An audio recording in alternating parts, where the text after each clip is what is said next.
Mesdames, Messieurs, nous n'avons pas oublié pour notre vente du 21 mai les objets faits par les orfèvres russes. Et il y a donc une sélection pour vous qui vous sera peut-être intéressante aussi dans ce domaine-là. Voici par exemple cette belle boîte à cigares en argent gravée à l'imitation du bois, avec quelques inscriptions comme American Jockey Club et tabac importé sur le couvercle. L'intérieur est en vermeil. Il y a les initiales du maître, AR, pour Ryabkov, donc un maître orfèvre qui travaillait à Novgorod, près de Saint-Pétersbourg, et l'objet en fait a été poinçonné à Saint-Pétersbourg en 1888.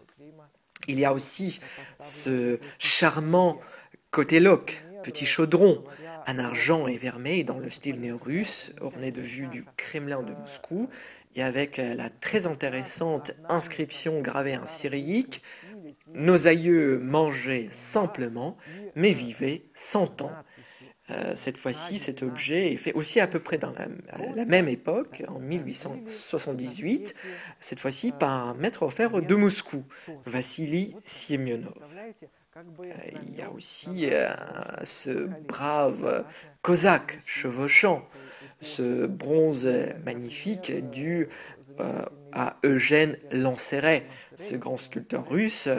Donc ce bronze à patine brune, il y a la signature de Lanceray sur la base et aussi le cachet du fondeur Chopin.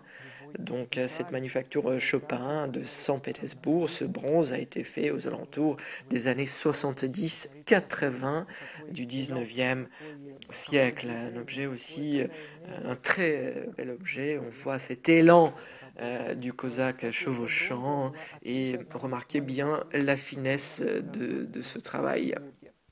Mais aussi, en 2014, cette année, il y a le centenaire de la Grande Guerre, donc un événement tragique, très dramatique de notre histoire commune. Et c'est une belle occasion aussi pour nous de nous souvenir des héros de cette guerre, déjà lointaine. Et donc voici pour vous un souvenir de cette guerre, un étui à cigarette dû à la maison Carl Fabergé. Voilà, mais chose étrange, et cet étui, il n'est pas en argent ni en or, il est en cuivre. Voilà, et pourtant il y a toutes les inscriptions en caractère cyrillique, guerre 1914-1915, Carl Fabergé sur le couvercle, et puis il y a aussi le chiffre gravé de l'impératrice Alexandra Fyodorovna, avec l'inscription 1916 Tsarskoye Selo sur le dos. Donc un travail effectivement de la maison Carl Fabergé, mais pourquoi donc un cuivre? En fait, entre 1914 et 1917, la maison Fabergé a produit de nombreux objets utilitaires en cuivre, en laiton et autres métaux non précieux.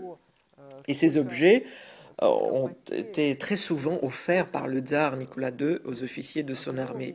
Mais notre objet, plus intéressant encore, il a été très probablement offert par l'impératrice Alexandra Fyodorovna, un blessé de guerre, à l'hôpital de Fyodorsky-Gorodok à Tsarskoye Selo, donc